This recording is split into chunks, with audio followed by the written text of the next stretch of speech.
il fait vraiment un temps de merde. C'était vraiment pas la meilleure idée de me remettre au vlog en plein hiver, en pleine pandémie. C'est le meilleur que je peux te montrer en ce moment. Paris, messieurs, dames.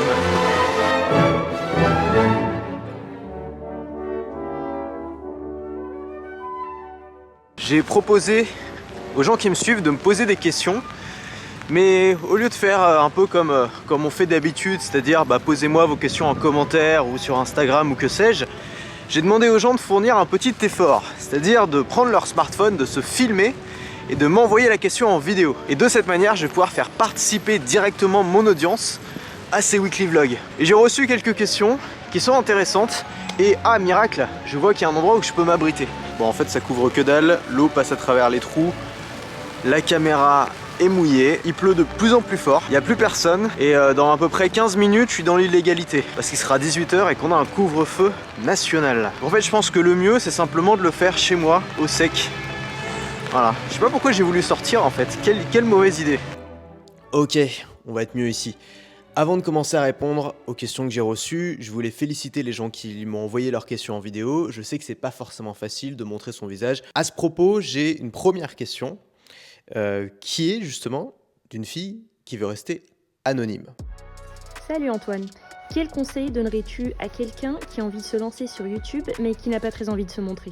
Alors, est-ce qu'on peut se lancer sur YouTube sans se montrer ? La réponse est oui. Il y a de plus en plus de YouTubeurs qui le prouvent, qui ont des chaînes YouTube qui marchent bien, dans lesquelles on ne voit pas leur visage. T'as aussi des youtubeurs qui vont se créer des personnages anonymes, ça va faire partie un peu de leur gimmick, ils vont porter une cagoule ou ils vont mettre un masque. Ça peut tout à fait fonctionner si leurs vidéos sont intéressantes. J'avais parlé aussi dans un mail récemment d'un gars qui tient une chaîne YouTube qui s'appelle AH Fiscalité, qui a décidé sur sa chaîne YouTube de ne pas montrer son visage. Et donc qu'est-ce qu'il fait ? Il montre simplement une présentation PowerPoint qu'il commente simplement dans la vidéo. Donc c'est possible. Maintenant, je vais te donner mon avis personnel dessus. C'est pas un avis d'expert de YouTube, c'est un avis d'humain. Je pense que c'est plus difficile de connecter avec quelqu'un dont on ne connaît pas le visage. Un exemple, dans mon quartier, j'ai des petits commerçants que j'aime bien, je connais leur nom, je connais leur visage, j'ai l'habitude d'aller chez eux et je vais régulièrement faire mes courses là-bas. Évidemment, ça m'arrive aussi de me faire livrer chez Deliveroo, de restos que j'aime bien, mais si à un moment je dois choisir entre soutenir le petit commerçant dont je connais le visage et soutenir un resto dont j'aime bien la cuisine mais dont je ne connais pas directement, humainement, le patron, je vais choisir les gens que je connais. Et je pense que c'est exactement pareil sur YouTube ou ailleurs. Si tu veux vraiment créer une connexion émotionnelle, créer un lien avec ton audience, je pense qu'à un moment ou à un autre, il va falloir oser se montrer. Probablement que la meilleure manière de faire ça, si aujourd'hui tu veux pas montrer ton visage, mais que tu as quand même envie de t'exprimer dans ta thématique et de créer quand même une forme de lien avec ton audience, c'est pas de faire la vidéo, c'est de faire du podcast. Les podcasteurs réussissent à créer un lien sans montrer leur visage parce que le format podcast est davantage propice à la confidence, à la réflexion et à une forme d'intimité. Donc oui, c'est possible, mais il faut au moins qu'on ait une chose, et cette chose, ce sera ta voix.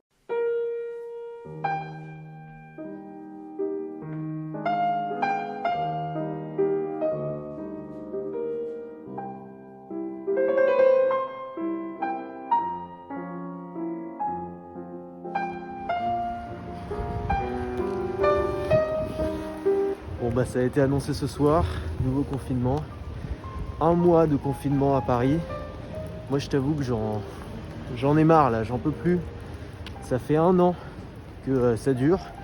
On enchaîne confinement sur couvre-feu. Je pense que je suis pas le seul, voilà. Je pense qu'il faut se poser des questions quand même sur le nombre de libertés qu'on est prêt à sacrifier pour le prétendu bien commun, quoi.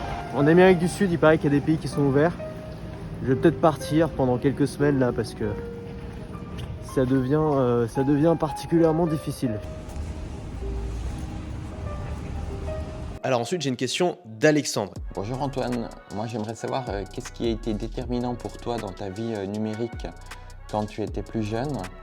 Qu'est-ce qui a fait peut-être une étincelle ou comment toi tu as abordé le numérique, comment ça t'a été présenté aussi bien à l'école que par tes parents?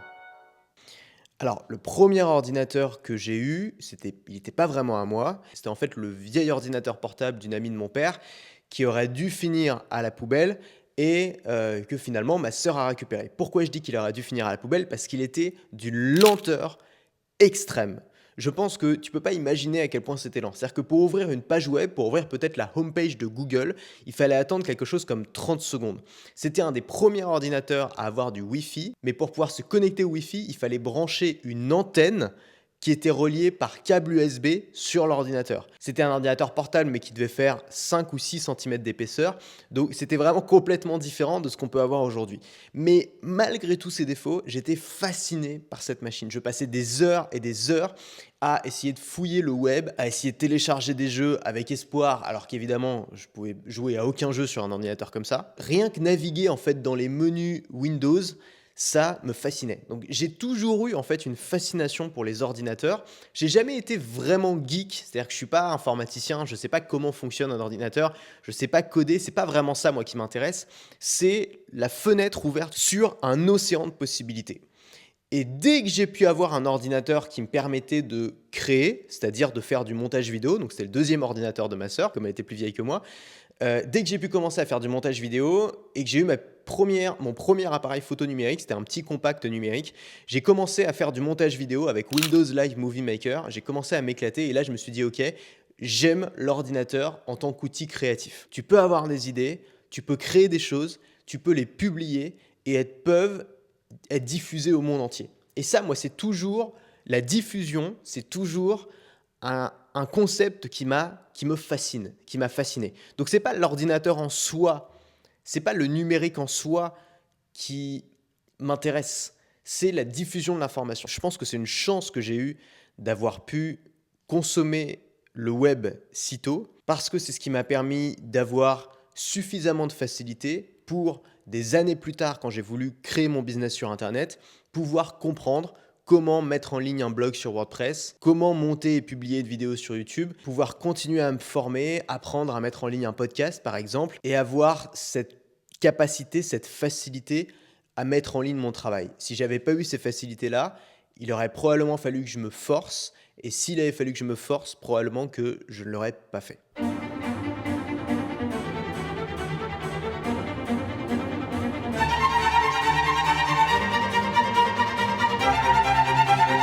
Ça y est, c'est le retour du soleil. Je voulais te parler de la différence pour moi entre les stories sur Instagram, sur Facebook par exemple, et les vlogs. Et moi, il y a un truc avec les stories qui m'a jamais mis très à l'aise, c'est que tu les fais, tu les postes, et après tu réfléchis à si tu as bien fait de le poster. Et ça m'est arrivé plein de fois de faire une story un peu à la va-vite et de me dire le lendemain, si j'avais dû le modérer, finalement je l'aurais pas posté. Et en fait, l'avantage d'un vlog, comme je fais là, c'est que je peux dire des choses à la fois très personnelles, tout en ayant un contrôle dessus. Parce qu'il y a ce fameux moment du montage où je revois en fait tout ce que j'ai dit et où je peux dire ok, ça je le garde ou ça je le garde pas. Et c'est très important pour moi et je pense aussi que c'est bénéfique pour mon audience parce que l'audience n'a pas forcément besoin de tout voir, de tout savoir, et c'est toujours à jeun, entre guillemets, au montage que tu peux vraiment savoir ce qui est bon à garder ou pas. Moi je crois qu'en tant que créateur de contenu, on a une sorte de devoir d'édition, c'est-à-dire que c'est pas à notre audience de prendre tout et de choisir ce qui est bien pour elle. Je pense que c'est à nous en tant que créateurs de contenu de faire ce travail d'édition pour créer quelque chose qui est agréable à regarder, qui est divertissant. Et de la même manière que quand j'écris un texte, après je me relis et je retire peut-être 20 ou 30% du texte superflu, c'est pareil quand je monte un vlog, je retire peut-être la moitié, parfois 2/3 de tout ce que j'ai filmé pour regarder que ce que je juge le plus intéressant pour mon audience.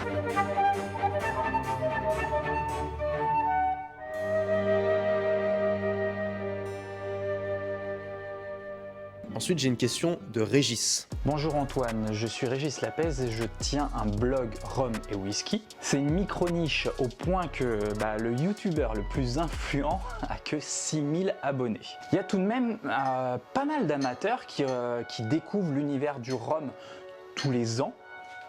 C'est assez régulier qu'il y ait de nouveaux amateurs qui viennent me poser des questions et qui découvrent ma chaîne et qui sont intéressés par mon contenu. Et comme le rhum est quand même un produit qui coûte un certain prix, c'est pas comme une bouteille de vin, ça coûte plus cher qu'une bouteille de vin, Les personnes qui rejoignent cet univers, ce sont des personnes qui ont tout de même un certain minimum de budget. J'ai aujourd'hui plus de 1200 personnes sur ma liste email. Je vais bientôt lancer ma première formation et bien sûr, je me demande si je vais faire assez de ventes pour pouvoir en vivre. Comment sens-tu mon aventure? Merci. Dans beaucoup de domaines, et en particulier dans le domaine de business en ligne, il n'y a pas une méthode qui s'applique à tout le monde.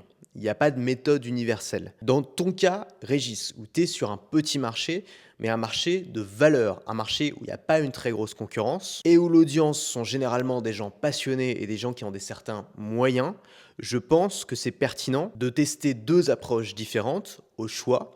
La première approche, c'est de lancer des produits à un certain prix. Je pense que dans ta thématique, c'est loin d'être délirant d'envisager de vendre des formations autour de 200, 300, voire 500 euros, voire des ateliers, par exemple dégustation, du coaching ou des prestations premium à plusieurs milliers d'euros. Mais ça ne veut pas dire que je pense que les petits produits ne sont pas intéressants pour ta niche. Il y a, je pense, énormément de choses à dire. Tu le sais mieux que moi, c'est toi l'expert. Et toutes ces choses-là peuvent être dites dans des petits produits qui sont vendus 50, 100 euros l'unité et que tu vas vendre régulièrement. En fait, aucune de ces deux méthodes, entre les gros produits ou les petits produits, ne nécessite d'avoir une grosse audience. L'avantage des petits produits, c'est que tu multiplies les offres. Donc, tu peux avoir un seul client qui va acheter des dizaines de produits chez toi. Moi, c'est le cas. J'ai des gens qui ont dépensé plus de 4000 euros chez moi. Et c'est simplement parce que j'ai lancé tellement d'offres qu'au bout d'un moment, le panier moyen commence à être important.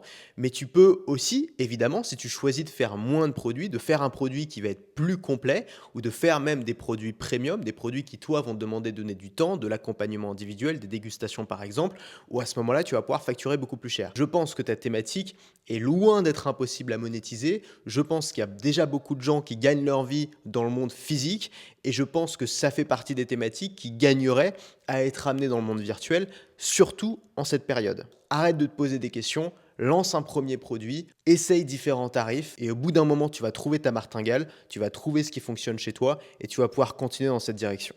Alors, comme je t'ai dit dans mon dernier vlog, on a 3 mois pour quitter notre appartement parce que le propriétaire souhaite le récupérer pour l'habiter. Donc, on commence à faire des visites et là, on va visiter un appartement sur le bout de l'île Saint-Louis.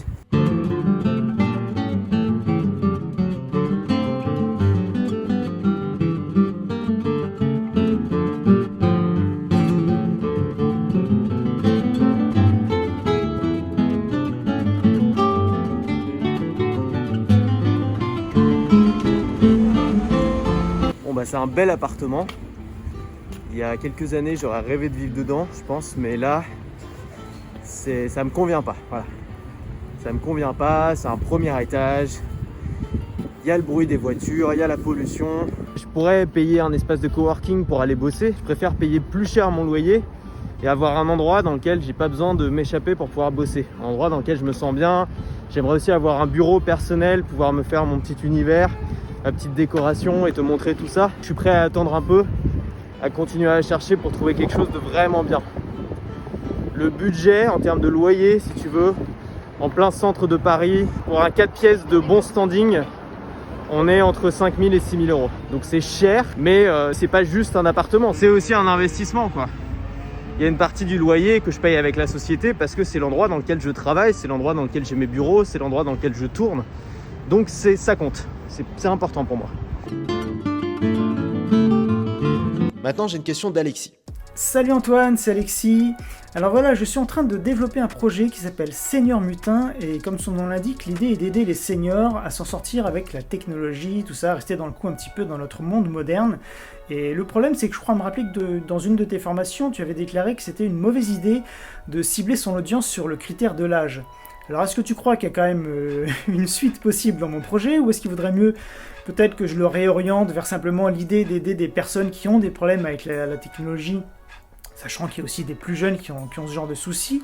Et deuxième question subsidiaire, parmi mon audience, j'aimerais en aider une petite partie, les plus mutins parmi eux, à développer eux-mêmes un projet de business sur Internet. Donc est-ce que tu crois là aussi que c'est peut-être une bonne idée ou pas de mélanger un petit peu deux thématiques? L'idée c'est de les aider à faire ce business sur Internet, même s'ils ont des a priori par rapport à l'utilisation de l'outil technologique. Merci à toi pour ton éventuelle réponse et à bientôt, salut! Alors, je ne me souviens pas avoir dit que je déconseillais de cibler son audience sur l'âge. Je ne pense pas que ce soit une mauvaise idée de le faire. Au contraire. Par contre, là où je vais mettre un bémol, c'est sur les problèmes que tu résous. C'est-à-dire que si le problème que tu résous, c'est simplement de dire aux gens « vous y connaissez rien en numérique, je vais vous aider à maîtriser les outils numériques », ça ne va pas suffire. Par exemple, moi, j'y connais rien en maquillage, mais je ne vais jamais acheter une formation sur le maquillage parce que ça ne m'intéresse pas d'apprendre le maquillage. Donc, ce qui est important, c'est de t'adresser à un problème douloureux, un problème tangible chez ton audience. Donc par exemple, j'en sais rien, mais peut-être que les seniors, s'ils ont besoin de la technologie, c'est pour des choses bien particulières. Peut-être pour rester en contact avec leur famille, peut-être pour être plus autonome, pour être plus indépendant, pour pouvoir faire leurs courses en ligne par exemple. Peut-être pour se former, pour apprendre de nouvelles choses. Peut-être pour, en effet, monter un business et se faire un complément de retraite sur Internet. Je pense d'ailleurs que c'est une des meilleures thématiques sur laquelle tu peux te focaliser parce qu'il y a énormément de coachs business sur Internet, mais très peu s'adressent aux seniors. Et la raison est simple, c'est que la plupart des coachs business sont comme moi, sont plutôt jeunes. C'est des gens qui ont grandi avec Internet. Et donc, c'est des gens qui vont davantage s'adresser à des gens de leur tranche d'âge. Donc, la thématique business en ligne pour les seniors, je pense, est une bonne thématique. À mon avis, le marché est assez gros par rapport à la concurrence qui, je pense, est assez faible dans cette niche. Et on s'adresse à un vrai problème qui est que beaucoup de retraités ont du temps libre et cherchent un complément de revenu. Et là, tu vas pouvoir les aider concrètement. En plus, en effet, beaucoup de seniors ont des difficultés avec la technologie. Donc, il va vraiment y avoir une demande sur tout ce qui est la technique. Comment est-ce qu'on fait concrètement pour créer un produit? Comment est-ce qu'on fait concrètement pour le mettre en ligne? Quels sont les business models les plus simples qu'on peut faire quand on n'est pas un expert en technique? Il va y avoir aussi, bien sûr, une demande en coaching, en accompagnement individuel. Donc, pour te répondre, Alexis, je pense que c'est une bonne thématique à condition de la cibler sur un problème réel. Par contre, je pense qu'il n'y a aucun problème avec le fait de cibler spécialement les seniors. Ensuite, j'ai une question de Marie. Salut Antoine, moi c'est Marie et voici ma question. Comment on fait quand on est salarié à temps plein, qu'on veut créer un business de formation en ligne? Attention, moi j'ai pas du tout envie de faire de coaching et qu'on n'a pas assez de temps. Sur quoi on doit mettre le focus? Tu sais, moi en ce moment je galère dans la création de ma newsletter, la création de tout le contenu gratuit pour Instagram et c'est autant de temps que je peux pas mettre dans la création de nouveaux produits digitaux. Et moi j'ai plein d'idées pour mes formations mais pas forcément assez de temps pour les créer. Alors c'est quoi le plus important? Quand on n'a pas beaucoup de temps pour son projet, il faut revenir à la source, simplifier. Tu essayes de vendre des formations en ligne. Ça veut dire que tu as deux missions. La première mission, c'est de trouver des clients. La deuxième mission, c'est de créer des produits et de vendre ces produits à ses clients. Oublie tout ce qu'on t'a dit sur le fait qu'il faille être partout, sur le fait qu'il faut avoir une visibilité sur Instagram, sur LinkedIn, sur Twitter, sur je ne sais quoi. Il n'y a qu'une seule question à te poser, c'est est-ce que ce que tu es en train de faire aujourd'hui comme tâche, ça t'aide à trouver de nouveaux clients? Par exemple, si tu passes beaucoup de temps à poster sur Instagram, ça serait pertinent de mesurer l'impact réel. Est-ce que sur Instagram, tu arrives à trouver des clients ou est-ce que c'est juste pour avoir une visibilité ou pour construire ta marque? Donc moi, si j'étais à ta place, j'essaierais de simplifier et de minimiser les efforts au maximum. Ça veut dire quoi? Ça veut dire que si je veux faire des ventes, j'ai pas le choix, il faut que je crée une offre. Donc je commencerai le plus vite possible, même si aujourd'hui tu n'as pas encore une grosse audience, de créer ma première formation. Parce qu'aujourd'hui, si tu n'as pas d'offre, ça veut dire que tu travailles pour rien, tu travailles dans le vide. Donc je créerai ma première formation, ça me permettrait aussi de tester le marché, de voir s'il y a une demande, de progresser dans ma capacité à créer des produits, à créer de la valeur pour mes clients. Et ce que je ferai ensuite, si je vois que ma formation fonctionne, si je vois qu'il y a de la traction, c'est d'établir un plan pour trouver des clients. Et si ton problème numéro 1, c'est le temps, ce n'est pas très compliqué. La manière la moins consommatrice de temps pour trouver des clients, c'est de payer de la publicité. Tu lances une publicité Facebook, tu lances une pub YouTube, tu peux même essayer de faire directement la promotion de ta formation payante. À partir du moment où tu as une offre et que c'est une offre qui intéresse ton audience, la publicité ne va pas forcément te coûter de l'argent. Maintenant, ça peut être autre chose. Si par exemple, tu as une chaîne YouTube qui marche bien, ça peut être d'essayer de créer une vidéo par semaine en optimisant ton temps, de positionner ces vidéos sur des mots-clés bien précis, des mots-clés sur lesquels tu sais que tu peux bien te référencer et acquérir une nouvelle audience. Donc l'idée, c'est d'oublier toutes les bonnes pratiques, tout ce que tu as entendu sur des blogs en marketing et de te concentrer juste sur ce dont tu as besoin pour commencer, c'est-à-dire un minimum de clients et un minimum d'offres. Je suis en train de relire un manuel qui est extrêmement intéressant. C'est un manuel que j'ai lu quand je me suis mis à l'email quotidien, il y a à peu près 2 ans, qui s'appelle The Email Player's Playbook. C'est un guide qui est vendu avec une formation d'un marketeur américain qui s'appelle Ben Settle. Je ne sais pas si c'est toujours en vente, mais si ça l'est, je te recommande très fortement. C'est vraiment une petite bible pour écrire des emails. Il y a plusieurs modèles à suivre qui sont très pertinents. Et notamment une leçon que j'aime bien dans ce bouquin, c'est qu'il dit « Don't hard teach ». C'est-à-dire, n'essaye pas à tout prix d'enseigner des choses dans ton contenu gratuit. Imagine, tu vas au marché, tu as un petit stand de fromage et la fromagère te tend un petit morceau de fromage sur le bout de son couteau. Tu le goûtes, c'est très bon, tu as envie d'acheter le fromage. Maintenant, imagine qu'elle te fasse avaler la tome entière de 200 grammes. À la fin, tu es complètement repu, tu es complètement satisfait et finalement, tu vas pas acheter le fromage puisque tu n'as absolument plus faim. Et c'est pour ça que ce que tu dois faire dans tes emails ou dans tes contenus gratuits, c'est pas vouloir à tout prix apporter un maximum de valeur parce que c'est pas forcément ce que les gens viennent chercher dans ces contenus-là. Ce que tu dois faire, c'est avant tout divertir les gens et éveiller leur curiosité, inspirer les gens, les motiver, leur donner envie de passer à l'action. Et c'est comme ça qu'on va créer du désir pour nos produits. Maintenant, j'ai une question de Viorica. Coucou Antoine, salut à tout le monde. Ma question pour toi est comment est-ce que tu réussis à te motiver même si tu n'as pas envie de continuer? Ne nous voilons pas la face. Tous les beaux discours sur le sens qu'on veut trouver dans sa vie, sa mission, sa passion, tout ça c'est bien joli, mais c'est pas ça qui va t'aider à travailler pendant des années pour un projet. Il y a deux choses qui vont pouvoir te motiver à travailler pendant des années sur un projet, c'est gagner de l'argent et avoir la reconnaissance des autres. C'est les deux piliers de la motivation. Et je sais que c'est pas sexy de dire ça, je sais qu'on n'a pas envie de se dire ça, mais c'est la vérité. J'ai beau adorer mon métier, est-ce que tu crois que je continuerai à m'embêter à faire un email tous les matins, à faire un long vlog chaque semaine, à passer des journées entières à créer des formations si j'étais pas payé pour ça? Est-ce que tu crois que je le ferais si j'avais pas d'audience en face qui appréciait et qui m'envoyait du feedback positif? Bien sûr que non. Pourquoi la plupart des débutants échouent? C'est parce que le feedback arrive trop tard. C'est extrêmement décourageant de travailler dans le vide, de travailler pour rien. Et j'ai envie de revenir sur la question de Marie qui était juste avant. Il faut déclencher des résultats le plus tôt possible. Ça veut dire quoi? C'est-à-dire qu'il ne faut pas attendre d'avoir une audience énorme pour faire ses premières ventes. Ça veut dire qu'il faut essayer de construire un minimum d'audience, au moins 100 fans qui nous connaissent, qui nous suivent et qui commentent le plus tôt possible. Parce que si on n'a pas ni argent ni reconnaissance extérieure, on va abandonner. Je vais te confier quelque chose, c'est que quand j'ai commencé les weekly vlogs, j'envisageais de désactiver complètement les commentaires. Parce que je me disais, ça va être des vidéos qui vont être très personnelles, intimes. J'ai pas forcément envie que les gens donnent leur avis de manière anonyme dessus. Et donc j'ai failli désactiver les commentaires. Finalement, j'en ai discuté avec Victor, avec mon coach, qui m'a dit, le fais pas. C'est important d'avoir du feedback. Je l'ai pas fait. J'ai posté 2 premiers vlogs. J'ai eu des commentaires incroyables dessous, de gens qui m'ont dit, c'est génial, ça m'a fait ma journée. Et ça m'a motivé à continuer. Et j'en avais besoin parce que je ne peux pas mesurer la rentabilité financière des vlogs. Aujourd'hui, j'ai aucun moyen de savoir si les vlogs me rapportent de l'argent ou pas. Et donc la seule chose qui me reste, c'est la reconnaissance. C'est de savoir qu'il y a des gens qui les regardent, qu'il y a des gens à qui ça plaît et qu'il y a des gens qui vont m'admirer pour ce travail. On est des êtres humains, on est des animaux sociaux, on a besoin de ça. Je veux te tenir informé des résultats qu'on a eus avec la publicité qu'on a lancée ensemble dans le dernier vlog. Et finalement, elle s'en tire pas trop mal. Et je voudrais te montrer un petit peu les chiffres que j'ai. Ça fait un peu plus d'une semaine que la publicité tourne. J'ai dépensé 900 €. Il y a eu 536 conversions, donc 536 personnes qui se sont inscrites à mes emails privés. Et le coût moyen par conversion est de 1,68 €. Alors au départ, c'était une catastrophe, on était à 18 € par conversion et finalement ça s'est très vite arrangé. Ce que j'ai fait aussi, c'est que j'ai élargi un peu les emplacements. En fait, il ne faut pas essayer de cibler trop précisément quand tu fais de la publicité parce que on est moins intelligent que les algorithmes et les algorithmes sont meilleurs pour cibler que notre intuition.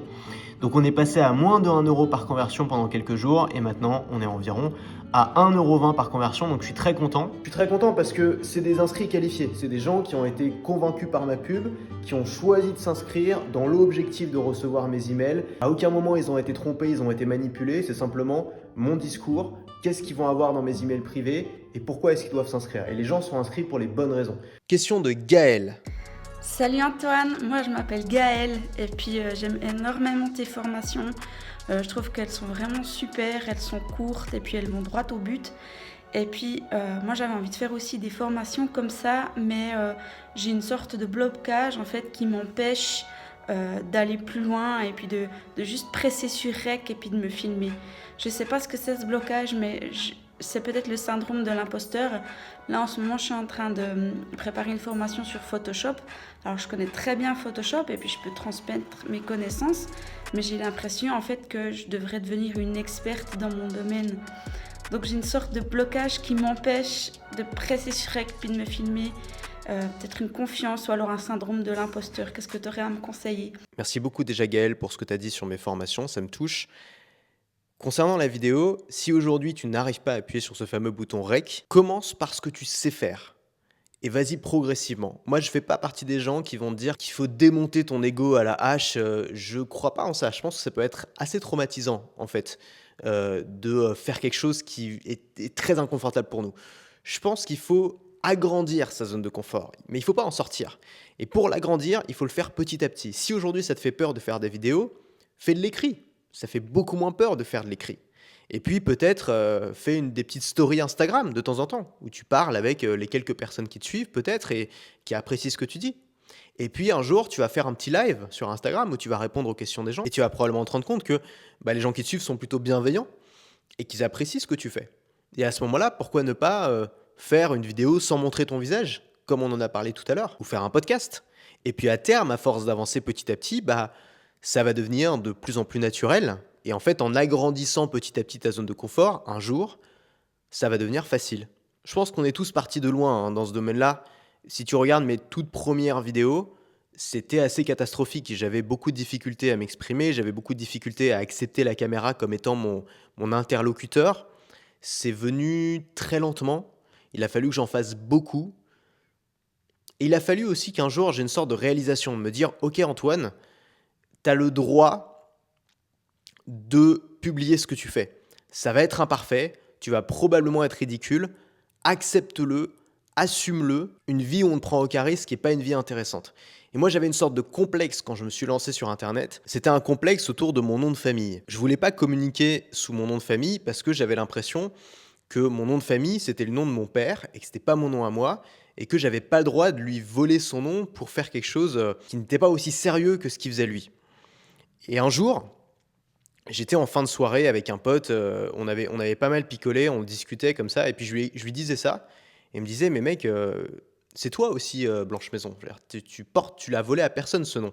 C'est ton nom et tu as le droit de communiquer sous ce nom-là. » Et en fait, ce qu'il voulait me dire par là, c'était assume ton identité. Tu peux pas être pleinement épanoui si tu n'assumes pas ton identité. C'était comme une révélation pour moi et j'ai commencé à faire des vidéos, à faire des vlogs dans lesquels je me montrais sous une forme beaucoup plus honnête que ce que j'avais l'habitude de montrer. J'ai assumé mon nom et puis finalement j'ai trouvé un diminutif parce que c'était plus facile à retenir pour les gens, Antoine BM, parce que tout le monde m'appelait Bonne Maison et ça m'énervait beaucoup. Et il y a quelque chose qui s'est débloqué. Donc ça peut venir d'une réalisation comme ça, mais sinon, je pense que c'est du progressif.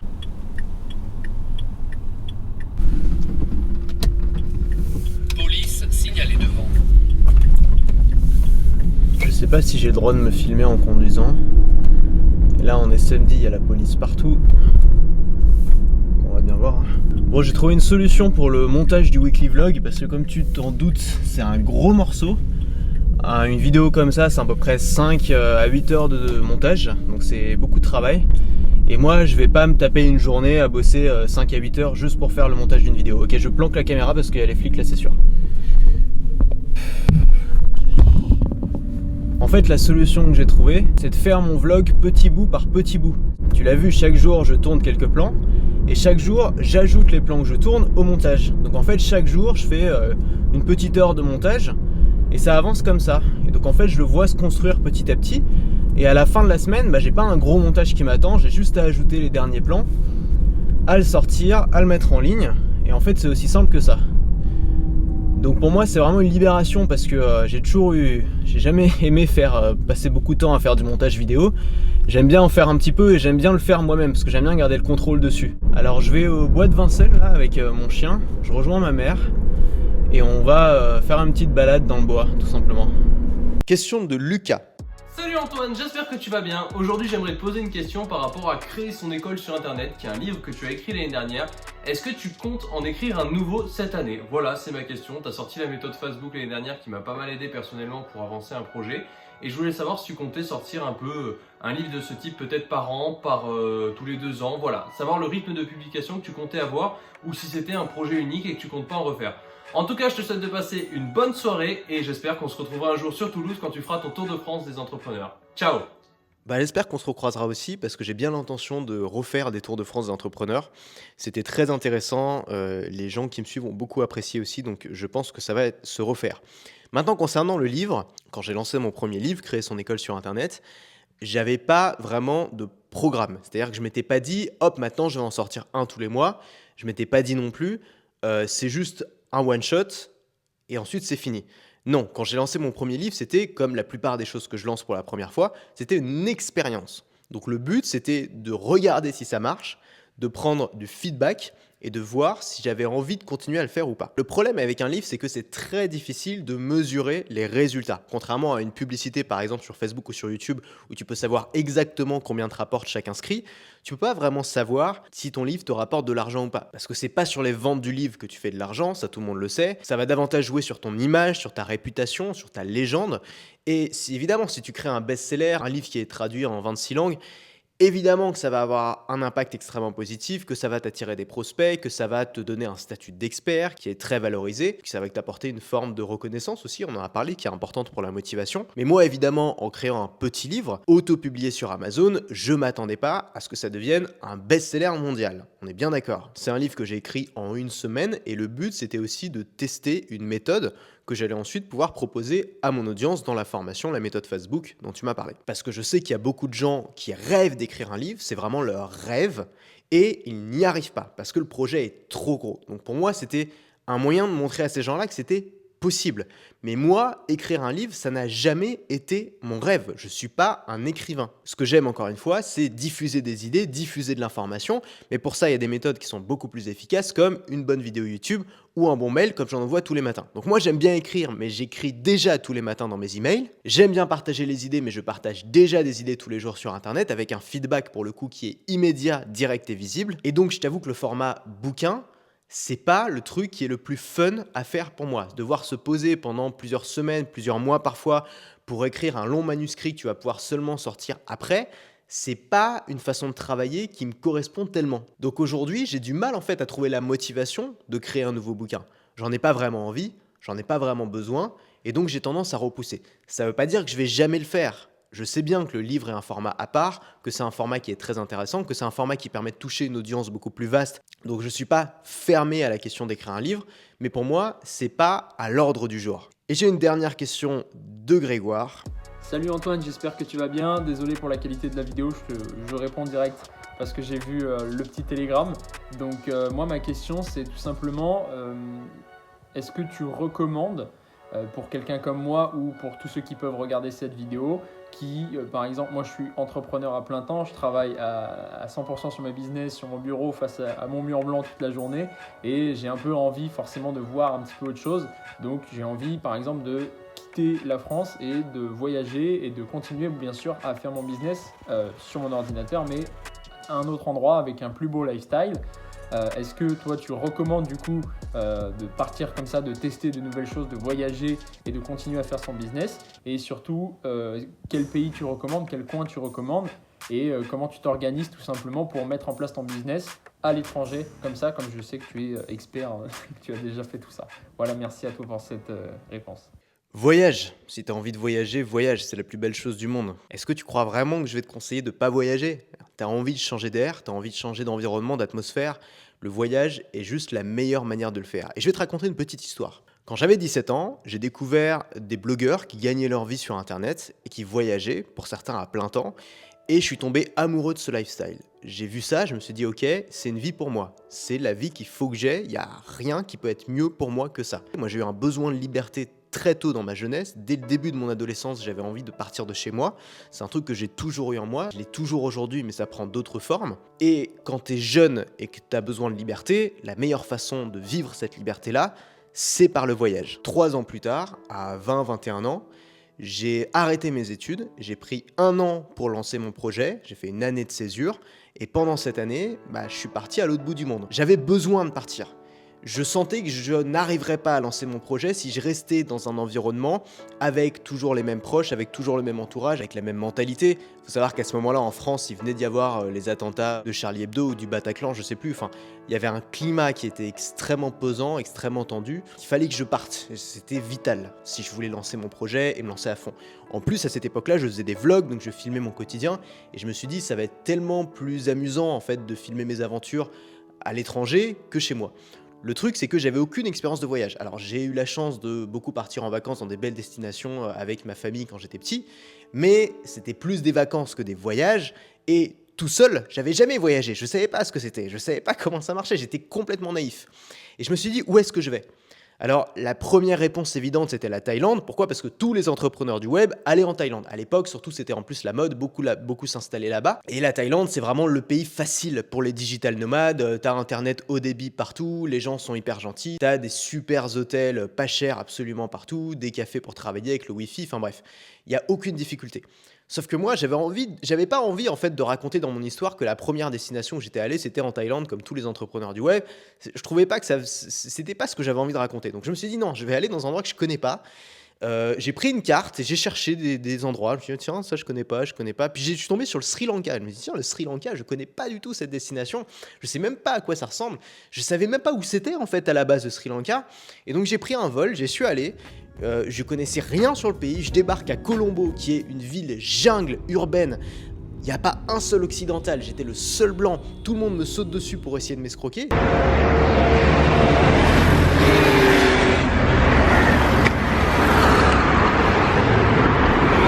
Festival. Yeah, Buddhist festival. Okay. C'était vraiment ça Colombo, ville hyper polluée, ville hyper bruyante. Et j'arrive là-bas et je me dis, mais qu'est-ce que c'est que cet enfer ? Dans quoi est-ce que je me suis embarqué ? Ça va être horrible.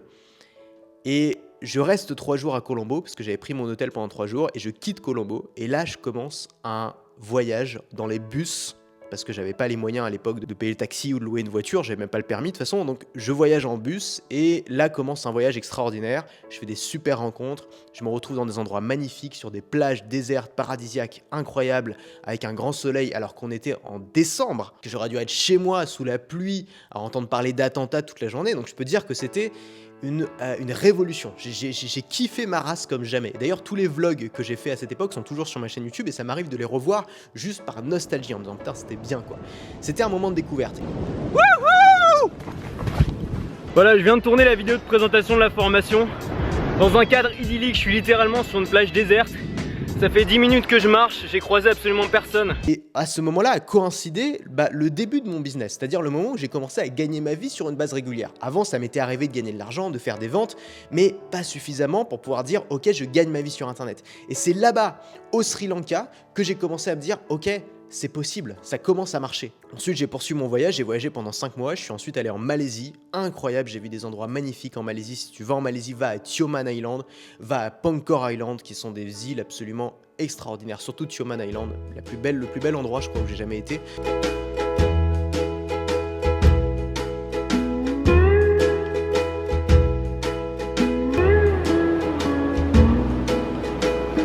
Je sais pas si c'est possible de vous montrer en vidéo à quel point cet endroit est magique. Faut toujours persévérer. Toujours persévérer. La technique c'est de regarder comment ceux qui réussissent font et d'essayer de faire la même chose. Je dis bien essayer. Celle-là je vais l'apprendre. Ensuite, j'ai été aux Philippines. Les Philippines, pareil, c'est magnifique. Alors, je te conseille pas forcément d'y aller si tu veux bosser parce qu'il y a le pire internet de tous les temps.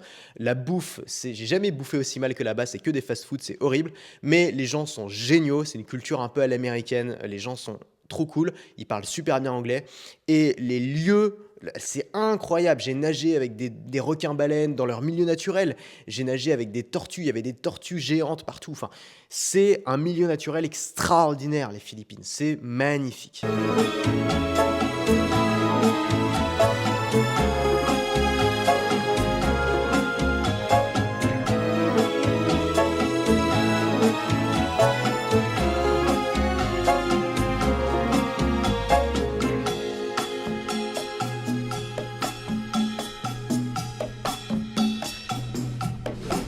Restez libre. J'ai fini mon voyage en Thaïlande. Thaïlande, bah, c'était rigolo parce que j'avais des potes là-bas, des gens que j'ai rencontrés avec qui on a fait la fête. C'était assez facile de voyager en Thaïlande parce que comme je te l'ai dit, c'est un pays qui est très ouvert aux expatriés. Il y a beaucoup de digital nomades, il y a beaucoup d'infrastructures pour Internet. Donc tout dépend de ce que tu cherches. Je vais pas te conseiller un pays. Trouve un pays qui t'intéresse, qui t'attire, tu sais pas vraiment pourquoi. Évidemment, au moment où je fais cette vidéo, il y a plein de pays qui sont fermés aux touristes, donc renseigne-toi bien. Mais si tu pars en voyage, va dans un pays qui t'attire. Va pas dans un pays parce qu'on t'a conseillé d'aller là-bas, va dans un pays qui t'inspire. Parce que ce dont tu as besoin pour faire tourner ton entreprise, pour trouver de nouvelles idées, pour te régénérer, c'est pas seulement d'un beau paysage et d'une bonne connexion Internet, c'est d'inspiration. C'est de nouveautés dans ta vie. Offre-toi cette expérience-là, c'est le meilleur conseil que je peux te donner. Et ensuite, si tu veux t'installer à l'étranger, libre à toi de le faire. Il y a plein de blogs, plein de créateurs de contenu qui vont te donner des idées pour s'expatrier. Moi, je me suis jamais expatrié, j'ai toujours eu ma résidence fiscale en France, donc je peux pas te donner de conseils là-dessus, mais il y en a beaucoup qui le font. Et il y en a beaucoup qui pourront t'aider à trouver une solution. Avant de terminer cette FAQ, je voudrais remercier encore une fois tous les gens qui ont pris le temps de m'envoyer leurs questions en vidéo. Je sais que c'est pas facile, vous l'avez fait. Merci d'avoir participé à cette vidéo. C'est toujours pour les premiers que c'est plus difficile et ensuite les autres suivent. Donc si tu as envie que je réponde à une de tes questions dans une prochaine FAQ ou dans un prochain vlog, parce que je pense que maintenant je vais les distiller un petit peu dans mes vlogs, bah c'est très simple. Tu prends ton téléphone, tu fais une petite vidéo comme ça en face cam où tu poses une question en format horizontal et pendant moins d'1 minute, et tu m'envoies la vidéo par mail à l'adresse question@antoinebm.com. Question, voilà, comme ça on va bien voir, question@antoinebm.com. Et si tu n'arrives pas à envoyer la vidéo parce qu'elle est trop lourde, tu peux simplement la mettre sur un Google Drive, sur un Dropbox ou sur un WeTransfer et m'envoyer le lien à cette adresse email. Je choisirai peut-être ta question et j'y répondrai peut-être dans une prochaine vidéo. Tu te demandes peut-être pourquoi je m'embête à faire ces longues vidéos qui me prennent beaucoup de travail, qui font pas énormément de vues et dans lesquelles je vends rien la plupart du temps. Et en fait la raison c'est que je pense que c'est important de documenter. Quand j'ai fait mes premiers vlogs en 2015, mon objectif c'était de documenter ma transformation. Je vivais pas encore de mon activité sur internet, c'était mon objectif, mon rêve. Et je me suis dit je vais tout filmer. Et comme ça les gens auront ils pourront voir exactement ce que ça fait que de partir de zéro et de créer son activité en ligne. Aujourd'hui, mon objectif, c'est pas ça, parce que je gagne déjà ma vie sur internet. J'ai envie de documenter ce que c'est que ma vision de la liberté. J'ai envie de filmer mon quotidien, j'ai envie de filmer mes voyages. J'ai envie de te montrer à quoi ça ressemble pour moi et puis j'ai envie de te partager aussi mes idées au moment où elles me viennent. C'est sûr que si les seuls trucs que tu montres c'est qu'est-ce que tu as bouffé ce matin, c'est pas très intéressant de faire un vlog. Mais le but d'un vlog c'est de montrer des choses qui sont en lien avec ta thématique, c'est de documenter comment toi tu appliques ce que tu dis. Comment est-ce que tu l'appliques dans ta vie en fait? C'est la vraie vie quoi, est-ce que t'es juste un gars qui essaye de faire rêver des pauvres gens avec des villas louées à la journée, des faux billets et des Lamborghini loués à l'heure? Ou est-ce que t'es quelqu'un qui incarne ces valeurs, qui essaie de les vivre au quotidien? Restez à gauche. C'est ça la question. Est-ce que tu vis ce que tu dis au quotidien? Et moi j'essaye de le faire. Et le fait de me filmer et de documenter, ça m'oblige aussi à avoir un recul sur ce que je fais de mes journées. C'est aussi un engagement vis-à-vis de moi-même, de me dire ok, je prône un mode de vie de liberté, de passion. Est-ce que je serais vraiment capable d'incarner ce mode de vie devant une caméra et devant mon audience? C'est pour ça que je voudrais terminer... Tournez à gauche, et puis tournez à gauche. C'était vraiment pas le bon moment pour me filmer parce qu'il me fait passer par un... Tournez à gauche, et puis tournez à gauche. Ça, on l'arrête plus là. Et c'est pour ça que j'aurais terminé cette vidéo par dire une phrase que j'ai pas dit depuis des années, qui était mon credo en fait pendant tous mes premiers vlogs et que j'ai arrêté de dire, et pourtant c'est ça le message que j'essaie de faire passer. Et cette formule, la voici. Restez libre. Restez libre. Surtout restez libre. Restez libre. Reste libre. Voilà, j'espère que cette vidéo t'a plu. Si t'es pas encore inscrit à mes emails quotidiens, tu rates un email par jour avec mes conseils, mes idées, mes méthodes pour gagner ta vie sur internet. Si t'es pas encore inscrit, c'est le premier lien en description, c'est aussi le bouton qui s'affiche juste en dessous là dans la fiche YouTube. L'inscription est gratuite et nous on se retrouve demain matin à 9h dans ta boîte mail.